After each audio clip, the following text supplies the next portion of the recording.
Hello and welcome to our not so special holiday special of That's Absurd, Please Elaborate. Woo, woo, woo. Woo. I'm Trace. And I'm Julian. That DJ horn over there is Julian. I do more things too, but mostly the DJ horn. This is our third year of doing a holiday episode, and it is, I'm going to be honest, it's real hard. It's really hard to fill all of our show slots during the holidays. Basically, I'm just saying we're busy and we're cool, okay? We're busy and cool, but also very tired. For the holidays this year, what is it about, Julian? Trace, as you know, when we started this podcast, we were like, what is the most low-effort show that we could make? So we were like, how do we do an even lower effort, low-effort show? And we were like, you know what? If we played some lo-fi beats and then just occasionally chimed in with like fun facts, you know, so you can put it on while you're like cooking up dinner, right? Just some kind of background noise, and then us interspersed just telling you fun holiday facts. That might be a nice change of pace for you, but more importantly for us. So special thanks to Epidemic Sound, who does the sound for all of our episodes. And so we went and found a bunch of holiday lo-fi, and we're going to put it together like a little radio show, like a little radio station for you. It's going to be cool. We're really excited about it. I hope you like it. This is super weird. If you don't like it, let us know. But if you like it, let us know. Also, if you're listening on your podcast app and you'd rather see Julian and I rendered as a lo-fi girls, boys, whatever, lo-fi people, we put this on our brand new YouTube channel, youtube.com/That's Absurd Show. Where's your DJ horn? You're not DJ horning. I thought you would. I told you, I'm more than just the horn. I do more things. You contain multitudes. Anyway, you can go find a video version of this entire show. You can listen to it there. And, you know, it'll be up all year, so you can listen to it anytime you want. Should we just get some lo-fi going? Bring on the lo-fi beats. Lo-fi into it. I don't know. Loaf into it. Sounds like loaf into it. Find ourselves. Oh, that was good. I liked it. Thanks. You are more than just the horn.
In 1966, the people who broadcast television from WPIX in New York were short on programming. Can't have dead air on TV. So they set up a full color camera and began broadcasting at 9:30 p.m. from the Gracie Mansion, home of the New York City mayor. Do you know what they were broadcasting? Oh, it has to be the Yule log. It is, doesn't it? The fireplace at Gracie fireplace Mansion. Log. It's the very first TV Yule log ever, 1966. Necessity is the mother of invention, I guess. Innovators. Really? Yeah. Did the house burn down? Not entirely inaccurate. So they moved the fireplace screen out of the way to film the logs burning on the fireplace. Right. And they didn't put it back. Right. Because, I don't know, Julian and I have been on many a set, and one of the rules of the set is when you're striking, you put things back where it was. Yeah, leave it as you found it. Right. Or better if you can, like clean stuff up and sweep and whatever. Apparently a spark flew out of the fireplace and burned a hole in an antique rug, so they never shot the Yule log at Gracie Mansion again because they were really mad. Good trivia. But it created this, Yule log tradition. Yeah. Isn't that cool? Great for those of us without fireplaces. Yeah. Us included, out here in California. My wife put on the Yule log, YouTube loop the other day, unironically. Just to have a little campfire moment. You know what? We joke, we laugh. It's silly. It's dumb. It's nice. I like it. It is nice. All right, everybody, enjoy some lo-fi beats. We'll be back with some more fun facts in a little bit.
Hi, everybody. You're listening to Lo-Fi, Low Effort, That's Absurd, Please Elaborate, Holiday Edition. Here's one that I've always wondered, Trace, and that is, why is the evergreen tree a symbol of the winter holidays? Why is why, as Jim Gaffigan would joke, why do we cut down a tree from outside and bring it inside? That's like the behavior of a drunk person, right? It is true. And then we're going to decorate it. Yeah. It predates any specific religions, like any connection to any specific religion. Like many things in modern day Christianity, it was a symbol from before Christianity that has been appropriated. Oh, really? Like Yes. It's not like a Christmas tree. It's just A holiday tree. The true non-denominational, to some people, I guess, offensive sense of the symbology, but It's been used for thousands of years, actually. Pagans in Europe used branches of fir trees to decorate their homes during winter festivals. So they'd bring tree branches into the house, and it was like a new life during the darkness of winter. I feel that very strongly. By the way, also holly berries that we also see for like wreaths and stuff. Same idea. It's like, oh, look, everything's dead and cold outside, but yet here is some green, beautiful life as like something to help get you through the darkest times of the winter. That's nice. Yeah. Early Romans did this with temples during the festival of, do you know what the festival of the rat. Saturnalia. Okay. What's that?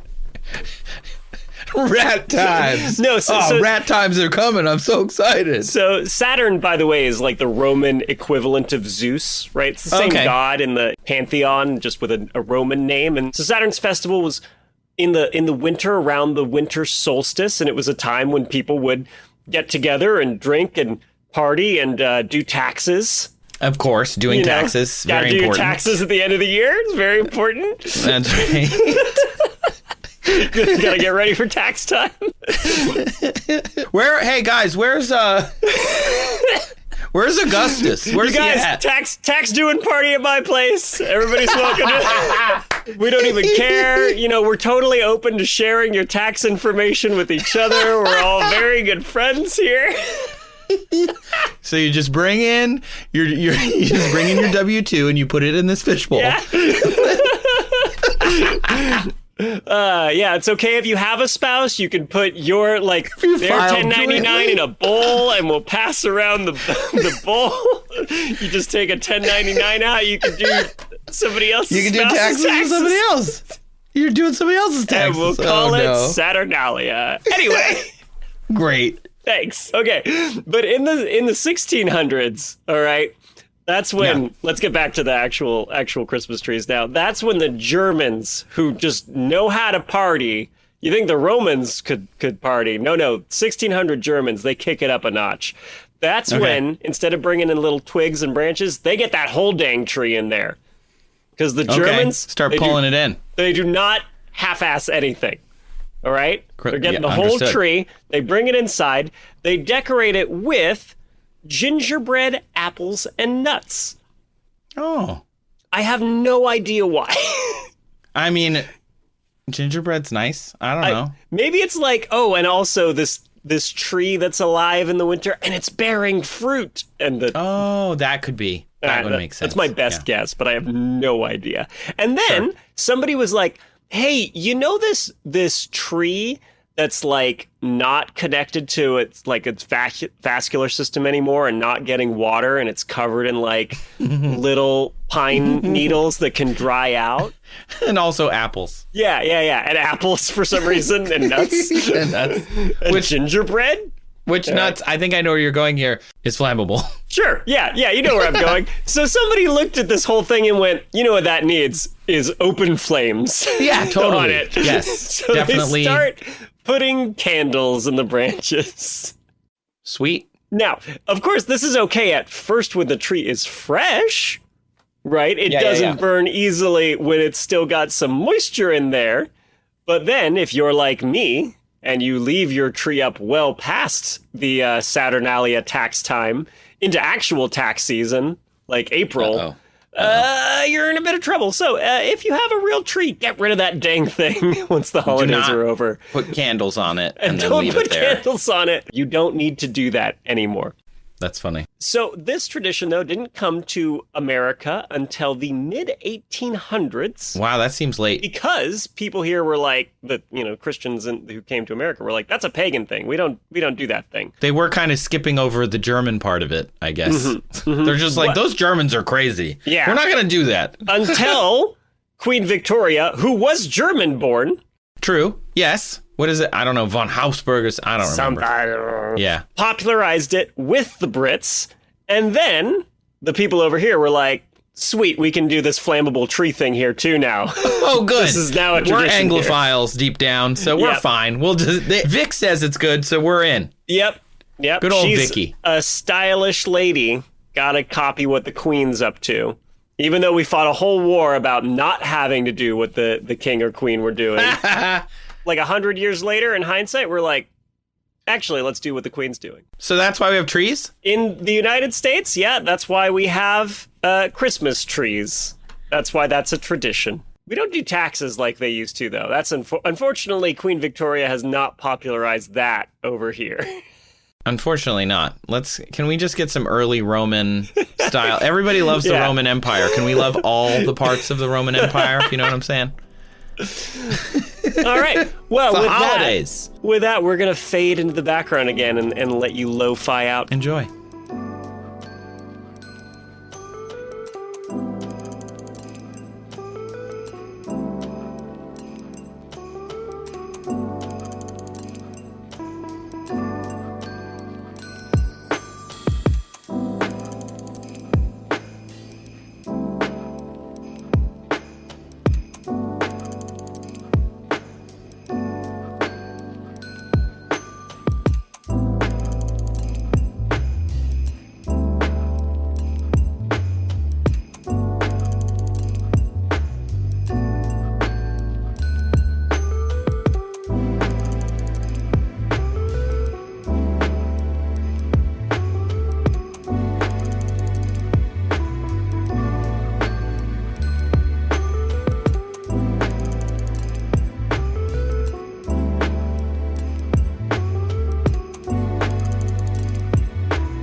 Hey there, you're listening to KTAPE. No, that's too many letters. KT.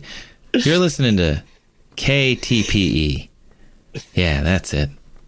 WTPE, because I'm on the East Coast. Where's the W coming from? And the radio stations are. Like a radio station call sign? Radio station. East Coast stations are W's, West Coast stations are K's. Yeah, I'd be a K.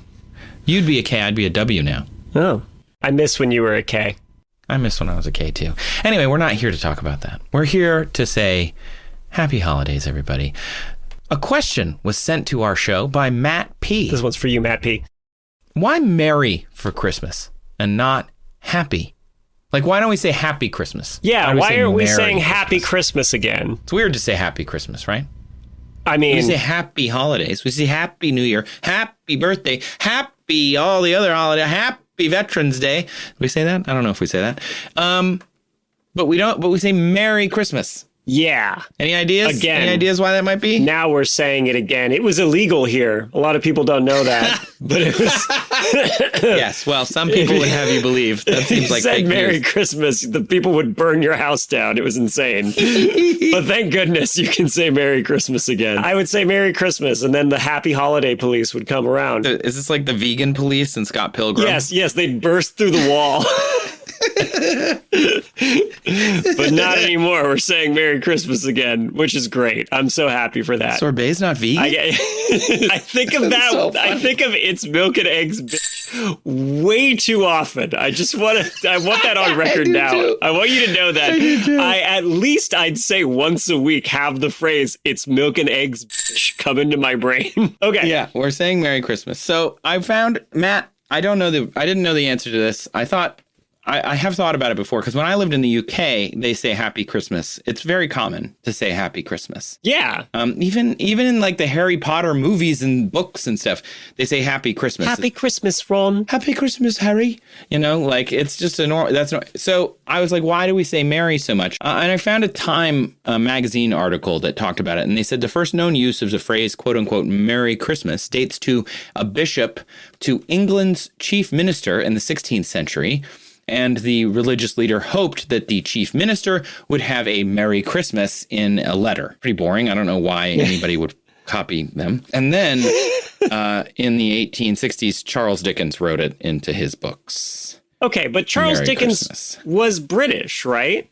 Yes, I know. So you'd think he'd either be saying what was common at the time, or if like it got popular because of Dickens, like in America, you think it also get popular. Do they not like Dickens as much in the UK? Any UK thing they love. I'll tell you that. Yeah. When I was there, we went to a Charles Dickens festival, and like just people in the town dressed up as the characters and like did a whole parade and like walked down the street. They shut down the street. Okay. So I think they do like Charles Dickens. I just think maybe they're a little less militant about it. Did they still say Happy Christmas to each other? Because I would be like the one correcting people. Like, if you were a real Dickens fan, you would know.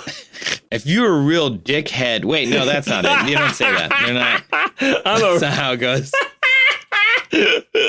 What? I'm just a huge fan of Charles Dickens. I'm a huge fan of Charles Dickens. Huge fan of Charles Dickens. Huge dickhead over here. I'm a Chucky head. Good old Chucky Dicky.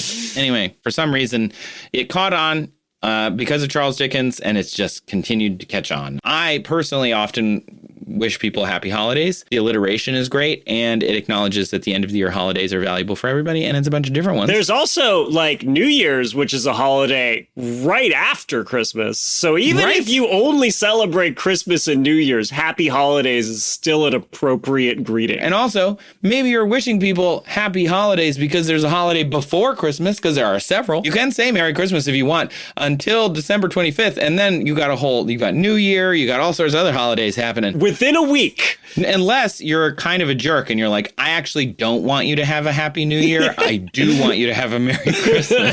The definition of merry, by the way, is cheerful or lively. So they want you to have, you know what? They want you to have a Saturnalia Christmas. Oh, yeah. Which, by the way, is totally the pagan holiday that was appropriated for Christmas because factually nobody has a friggin' clue what time of year Jesus of Nazareth was born. Well, either way, happy holidays, y'all. Oh, they're going to burn your house down now. Well, I have to find it first. And in the meantime, have some lo-fi beats to learn some stuff to, and just enjoy the holidays. And we'll be back. We'll be back.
Welcome back to a very lo-fi Saturnalia / Christmas / all-inclusive holiday jamboree. Meeting everybody down at the Pantheon later. It's going to be really real Saturnalia time. You know? I have written off a lot of equipment I purchased, if you know what I'm saying.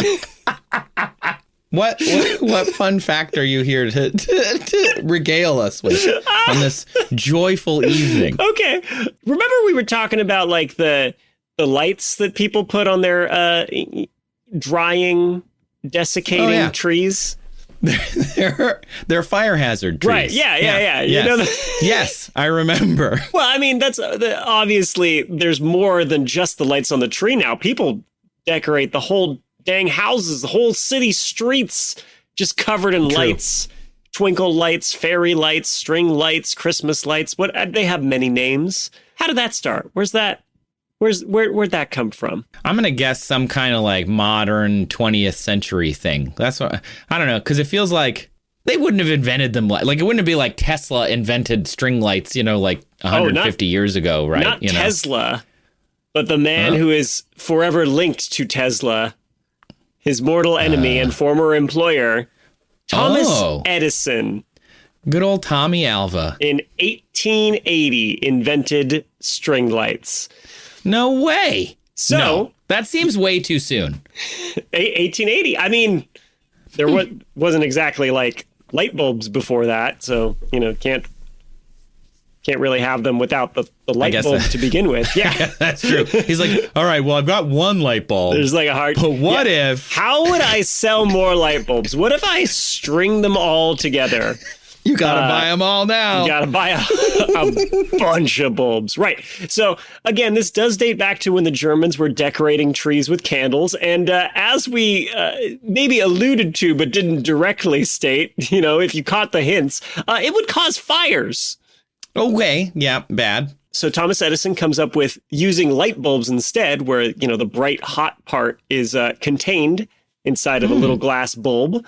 And they start using them outside of Edison's Menlo Park lab. And people passing on the train were like, whoa, Tommy is outdoing the whole block on Christmas lights because nobody else even has them yet. Because he literally no one had ever seen them before. Yeah. Do you think it's like now where, there's like neighborhoods in big suburban places where they're like, everybody get in your Model Ts. We're all going to drive down to Menlo Park and we're going to circle around the neighborhood. Yeah, exactly. Except probably like horse-drawn carriage or something, because I don't even think the Model T's around yet. Hitch up the horse, Molly. We're going to go see the lights. Honestly, seeing like a light display at this time was a genuinely mind-blowing thing for people. Yes, I can imagine. I mean, the 1893 Chicago World Exhibition was like the first fully electric fair kind of situation. And this was way before that even, I mean, it's got to have been, it had to have been just absolutely mind-blowing. Yes, exactly. So in 1882,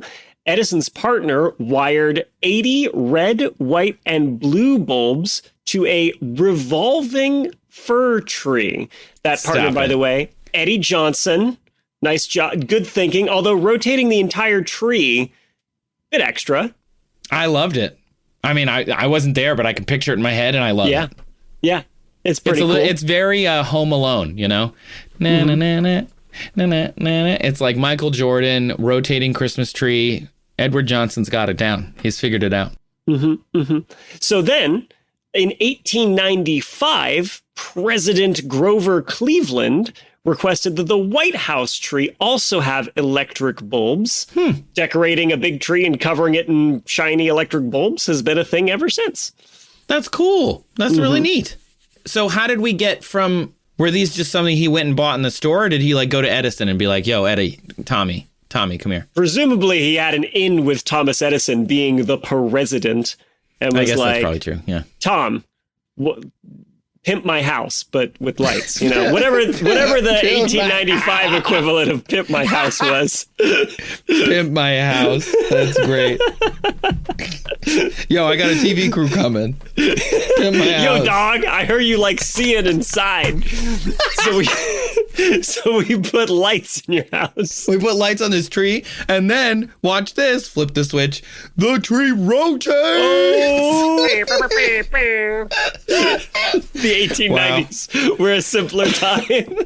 It was an amazing time. Yo, dog, we hear you like looking at trees but don't like being outside, so we brought the tree in the house. And then we rotating it, and we covered it in lights. Perfect. Honestly, a Christmas tree indoors, that's the perfect comparison, is like the impracticality of a Pimp My Ride car where they put a ping pong table in the back. It's that with a tree. We cut down a tree from outside and brought it inside.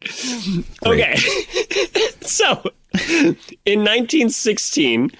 A teen with a family that owned a novelty lighting company said, hey, why don't we string some colorful lights together for trees?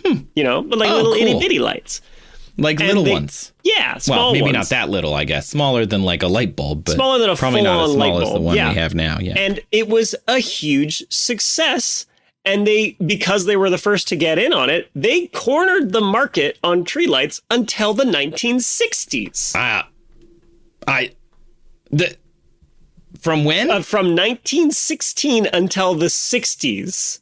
This family was the John D. Rockefellers of novelty tiny lights that you only use for 1 month out of the year. So did they engineer them to tangle on purpose even back then? Was that something? I actually did read about that apparently it's like if it's more than 2 meters long, so 6 feet long, it will tangle if you roll it up. Like it's just a mathematical, it just will happen. Amazing. Some very annoyed mathematician at Christmas time proved that. Yeah. They're like, well, I'm off work for 2 weeks. I am going to figure this out. I could see them just draped in all these stupid lights and getting pissed and being like, there has to be a length that they won't tangle. And their partner's just like, Carl, the kids want to open their presents. Carl. Amazing. They also famously for a long time were wired in series, right? Instead of in parallel. So if a single one would go out, all of the other lights in that series would go out because that's just the nature of electricity in series. You know, if there's a break anywhere in the line, it breaks the whole line. That was the worst. I know. And so that's my abiding memory of these lights is older people always saying like, oh, you have it easy now with them wiring things in parallel, so fancy, because you'd have to go through the entire string one at a time and like replace each one until it worked again. You'd always you'd pull that one out and put in a different one that you knew worked, that you tested or pulled out of a different string of lights. And you're like, okay, put that one in. No, put that one in. No, put that one in. No, put that one in. Oh, it turned on. Yay. You know, like that. Or you could buy like a bulb tester. Ugh, man, what a time. What a time. 2025. We're living in the future. Anyway, so that is the a brief history of Christmas tree lights. Cool. Thanks. That was nice. I liked that. I used to light my entire dorm room just in like Christmas tree lights. There's something comforting about the glow, it was right? So cozy. I like it. I like the lights in the house.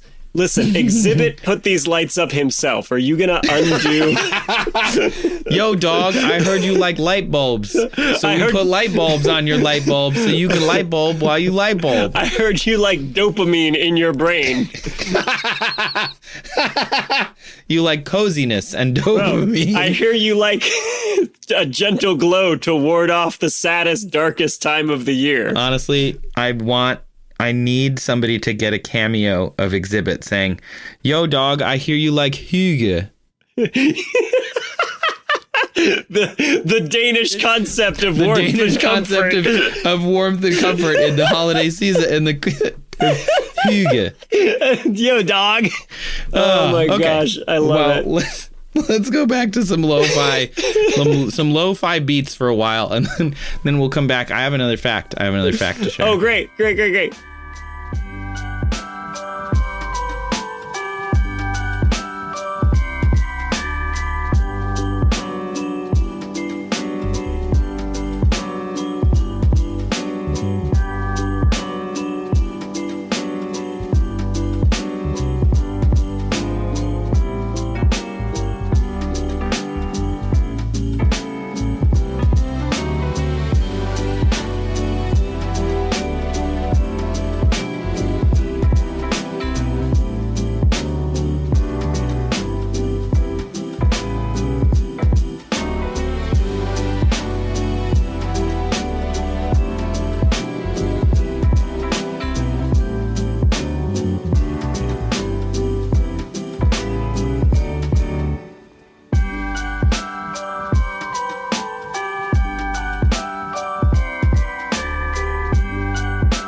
Okay, please continue. Julian, did you have the Quiet Storm in your hometown? Is it like a smooth jazz station or something? It's like a late night radio station for like African American, Black Americans. Quiet Storm. I don't know. I feel like every local area has a Quiet Storm radio station. Yeah. This isn't the Quiet Storm. It's not really a storm, like a fog. It's a cloudy storm. A low grade fog. Low grade fog. Welcome to the low grade fog radio hour. Do you need to see clearly? Now's not the time. Can't do that now. Welcome to a low grade fog. It's dangerous to drive with us on. Julian, we've been doing these silly kind of holiday stories throughout the episode. I hope you, the listener, are still listening at this point. I don't know if anybody's going to listen to this episode or if they're just going to be like, this was dumb. You can tell us on our social media. What are you going to do? Spend time with your family? You could play this with your family. They'd love it. Your family loves being forced to listen to a whole podcast. Yeah. And it's not even really a podcast as much as just a musical experience. With some facts, which don't really go together. Anyway, so Santa. We all know about Santa, Saint Nicholas. You're probably picturing the Santa that was invented by Coca-Cola Corporation, the red-cheeked, red-faced, red-wearing Santa. But that's okay. Wait. I thought that was invented by Thomas Nast, American cartoon icon. Oh. For Harper's Weekly in 1862, Santa was an elf figure. Okay. Wait, hang on. I'm reading it right now on the Coca-Cola Company website, just so you know. In 1862, Thomas Nast, Civil War cartoonist, drew Santa Claus for Harper's Weekly. It was a small elf-like figure who supported the Union. Of course he did. Nast continued to draw Santa for 30 years, changing the color of his coat from tan to the red he is known for today. Oh, I stand corrected. There are a few other things about the cheerful guy in the red suit you may not have realized. Santa has been featured in Coke ads since the 1920s. The artist Fred Mizzen painted a department store Santa in a crowd drinking a bottle of Coca-Cola in 1930. It showed up in the Saturday Evening Post in 1930. And then Coca-Cola's image of Santa is pretty much the image of Santa now. Wow.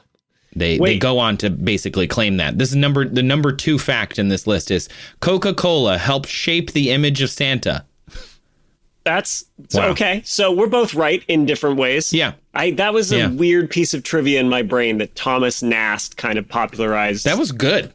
Civil War cartoonist. You just pulled that out of there. That's amazing. Just a thing that I knew for some reason. Anyway, you know what I'm... brain. Love your brain. Thanks, bud. Love your brain. You know what I'm more shocked by, based on what you just read, though, is that there was a time when Coca-Cola paid artists for their Christmas advertisements. Whoa! Oh, shots fired. Wow. I have never seen Coca-Cola go up in flames like that. I didn't know you could burn sugar water. That's amazing. Yeah. Yep. Gotcha. You burnt Coca-Cola. Wow. For those of you listening, for 2 years in a row, Coca-Cola has used AI to generate just slop commercials. They're so terrible. You're a $10 billion company, Coca-Cola. Like, come on. Your overhead cannot be that huge. You can afford to pay 12 people to show up in a fake snowy village once a year. I believe in you. To cut together some shots with some goddamn continuity. Oh, God, it's awful. Anyway, we got off track a little bit because I wanted to talk about Santa, specifically, actually, the reindeer that pull Santa's sleigh. Can you name the reindeer? Go ahead, name them. Name them, Julian. Name them. That's a Real Housewife. I don't watch that show. Any of our audience that knows it is like, Sutton? Anyway, sorry, go ahead. Okay.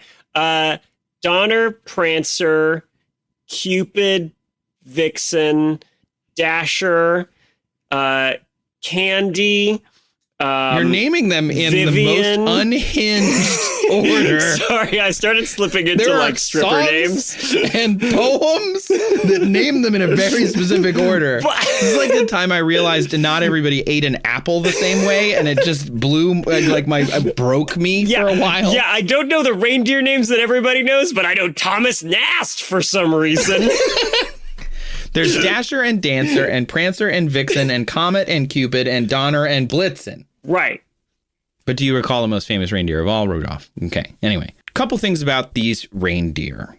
Fun fact, those names sound like boy names, but male reindeer shed their antlers in winter. They must be also magic in that they held on to their antlers, because otherwise they're all girls, which is fine. Maybe they have, more gender neutral names. There's nothing that says Rudolph can't be a girl's name. Listen, I don't think there's. During a Saturnalia tax party, when you're just grabbing antlers, nobody cares. Nobody cares, man. Nobody cares. Nobody That's fine. cares. That's how it goes. Look, my nose is red. Your nose is red. It's fine. It's fine.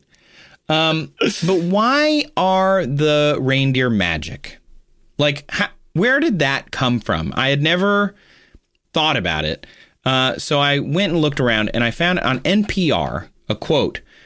The Santa Claus we know and love was molded by a New Yorker, the work of Clement Clark Moore in New York City in 1822. We have another? There's so many. This one's different from the visual Santa Claus as much as the way that Santa Claus's mythology has come. He wrote a poem in 1822 called A Visit from St. Nicholas, and I know you know it. Oh. Yeah, totes. I'm going to give you a hint. It starts with 'twas the night before Christmas. Yes. And all through the house, not a creature was stirring, not even a mouse. The stockings were hung by the chimney with care, blah, blah, blah, blah, blah, blah, St. blah, Nicholas blah. soon would be there. Yeah. Yeah. So this is the first mention of Santa Claus being able to fly is in this poem. Oh, dang. So later in the poem, you hear something on the lawn. He gets up, he throws open the sash, and it says, as leaves that before the wild hurricane fly, when they meet with an obstacle mount to the sky. So up to the housetop the coursers they flew, with the sleigh full of toys and St. Nicholas too.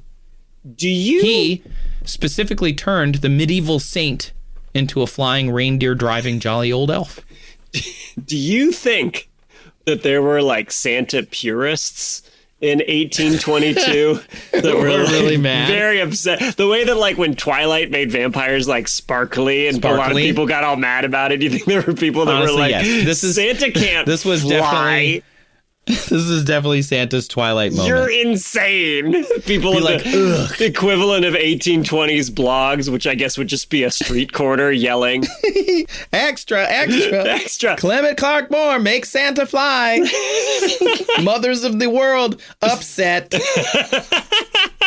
That's how it went down. That's one explanation. But the NPR article also mentioned in 1967, a dude named R. Gordon Wasson, I'm assuming dude, but maybe not. R. Gordon Wasson could be anybody. Yeah. Wrote a book arguing that Siberian reindeer would pull shamans around, and reindeer would eat a fungi named Amanita muscaria. It's a mushroom with a large red domed top covered in white spots. Oh. Sound familiar? Yeah. It's a very common mushroom. So are you saying Santa is an Amanita muscaria? He's a sentient fungus?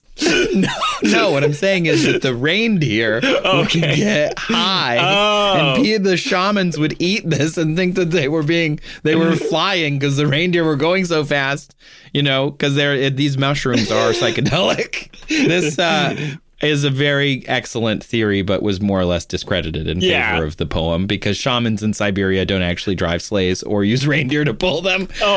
Was R. Gordon Wasson making stuff up? I have a feeling R. Gordon Wasson was just a big fan of the Amanita muscaria and was just like, wait, what is there flying? This is where Santa Claus comes from, man. This is the Charlie Day gif where he's just like, no, the string in front of the board with the string, the red string connecting everything.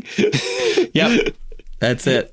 So the magic reindeer come from that poem. I didn't know that. Like, I thought it was some ancient, magic tradition. No. Just yeah. I imagine that's like a necessity when you're living in a big city like New York, and it's like there's no way that you could have like a reindeer going, a guy with a reindeer going down the streets and stuff. Like, so he must be able to fly. Yeah.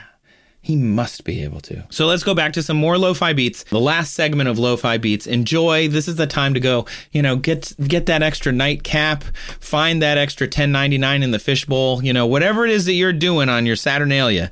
Get out there and do it. And we'll come back in a little bit with one last holiday fact.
Welcome back to the not-so-special tape holiday special. We have one more little fun fact here before we let you get back to your holidaying. And Trace, it has to do with another innovation in Santa Claus's travel methodology. Ooh, Santa Clausian travel methods? My favorite. Yes, another update that came a bit more recently. Are you aware of the NORAD Santa tracker? Oh, am I aware of it? Yes. Do I know anything about it? Not really. Okay. So what is it? Can you describe it for our fine listeners? It's like a website. It's a website. So yeah. NORAD is, basically defense north. Yeah. What is it? North American Aerospace Defense Command, which for those keeping score at home is NADCA, but for some reason they don't. It's NORAD. Right. So it's based in Colorado Springs, I think. It's out in Colorado, and the point is it monitors the airspace. And so they were like, oh, somebody decided, I guess, to start tracking Santa at Christmas time. Yeah. Oh, here's when he's going to get to our place, Knowing nothing else about it, I love that it exists because it's whimsical. It's a whimsical thing that we as a society have decided is valuable and something worth spending time and money to maintain and create and whatever. And I love that because, especially in our current governmental moment, whimsy not usually on the menu. No. Usually the opposite. Whimsy has been pretty well strangled out of it. So it's nice that we've got some whimsy in our lives. If we can keep whimsy, we're gonna be okay. It is odd, though, right? That this agency, that their entire existence is to track like Soviet bombers coming over the polar ice caps, or like the launches of ballistic missiles and that sort of thing, right? Yeah. Like airborne threats. Why something with such a serious mission would have such a goofy diversion during the holidays? And the origin story of how this came to be is insane. This started entirely by accident in 1955. Okay, the year Marty McFly went back to the future. Yeah. Maybe he did it because it was a young child who was trying to call Santa. Oh. Because the local Sears in Colorado Springs, Colorado, took out an ad in the local paper saying, hey, if you want to call and talk to Santa, dial this number. Santa is standing by. Call him up. Tell him what you want for Christmas, right? What a cute idea. Cute. That's very cute. Except they misprinted the phone number they had set up. And the number they had printed was the phone number for the Continental Air Defense Command Operations Center in Colorado Springs, Colorado. They happened to print the phone number for NORAD in the local paper. So some kid dialed the number. Yeah, and they were like, kid. This is General. Here's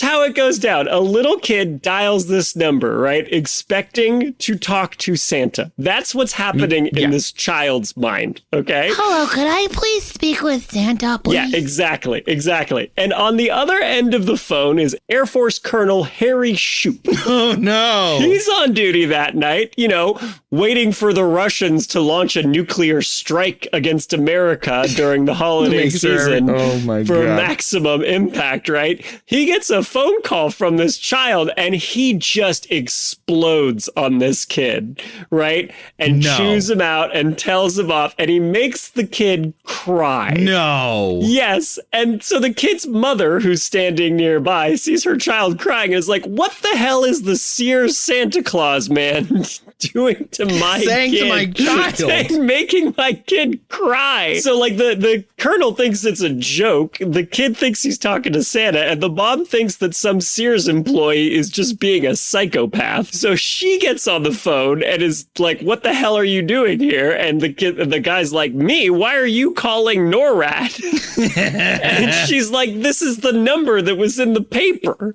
And he thinks she's full of it. And then he goes and looks, and sure enough, they had printed the number for NORAD in the local paper. My God, so he gets back on the phone and pretends to be Santa. He actually like gets into character, talks the little kid down and asks like what he wants for Christmas, if he'd been a good boy that year, all the Santa things. And he proceeds to do it because as you might imagine, a lot of kids started dialing this phone number.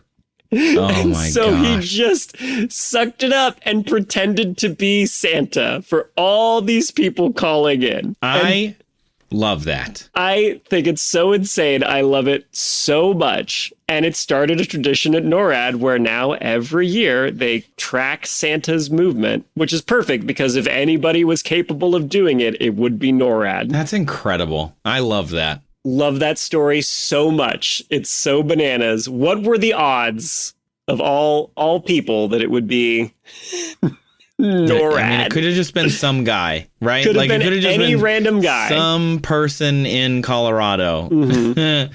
You know what they don't think about with this story, Julian, is the sad Santa who was sitting at Sears waiting for a kid to call him, and Santa was just sitting there and thinking, do these kids not want gifts? Like, would not want presents. Everybody's on the naughty list this year. Everybody's naughty. Yeah. Or what's happening? The person who worked for Sears' like advertising department who thought this whole thing up and was like, oh, this is going to crush. And then at first it seems like there's no interest. So that's depressing. And then, oh no, you accidentally like tied up the phone line for NORAD instead. I don't know which is worse. I don't know if it's worse. Like Andrew is standing there and everybody's like, Andrew, why the ad went out? The ad went out, right, Andrew? Andrew, the ad went out. Yeah, it went out. Nobody's calling. I don't understand. It's live today. But Andrew, no one is calling. Andrew, what happened? Call the newspaper. Figure it out. And then it turns out he printed NORAD's phone number. I don't know if that's worse than no one calling. They're sitting there like trying to figure out what's gone wrong. And then eventually they get an angry phone call from Colonel Shoup or something who is like, how the hell? I have been talking to children all day. Amazing. I love it. That's so funny. With that, everyone, you've reached the end of our not so special holiday special. I hope you enjoyed our lo-fi episode. I pause here because maybe. If you like this episode, you can find it on our brand new YouTube channel, youtube.com/that'sabsurdshow, where we have commissioned an artist to make us a lo-fi girl character. So if you want to listen to this and go on YouTube and, play it on repeat or whatever, this whole episode is going to go up on that channel and with the lo-fi girl there. Yeah. Well, lo-fi us. This really, humble podcast that doesn't net $10 billion a year hired an artist. How about that? That's right. Take that. Thank you, everyone, for listening. I really hope you do have a happy holiday. This is an insane thing that we just did. And I always wanted to be a lo-fi girl. So now I am one. Nice. Which is cool. Studying by the window with her cat jumping by. Well, you'll have to go see the YouTube channel to know what it is, because I think it came out pretty good. Oh, sweet. So thanks to everybody. As we say at the end of every one of our holiday episodes, you may resume doing your taxes now. To resume taxing each other. Thank you for taking a break. Have fun making some more dependents. Is that why there's so many birthdays at the end of the summer? It is. It is. Well, a lot of tax going on there at the end of the year. Happy holidays to all. And to all a good night. To all a good night. Is that how it goes? I don't know. Who do I look like? Thomas Nast? I mean, I don't know what Thomas Nast I have no idea what he looks like. So maybe you do look like Thomas Nast. I could. Like, if you showed me a picture of you and you said, this is Thomas Nast, I'd be like, yeah, that fits. I'm going to look up what Thomas Nast looks like. I could see it if I styled my beard a little bit. I see it. Happy holidays, everybody, and we will see you in the new year. Do you think his friends called him Tom Nasty? T-Nasty. T-Nasty. That would be his rapper name is T-Nasty. Is that what we're saying? It'd have to be. It'd have to be. Wow. What a weird end to a holiday episode. It was great. I loved it. It was fun.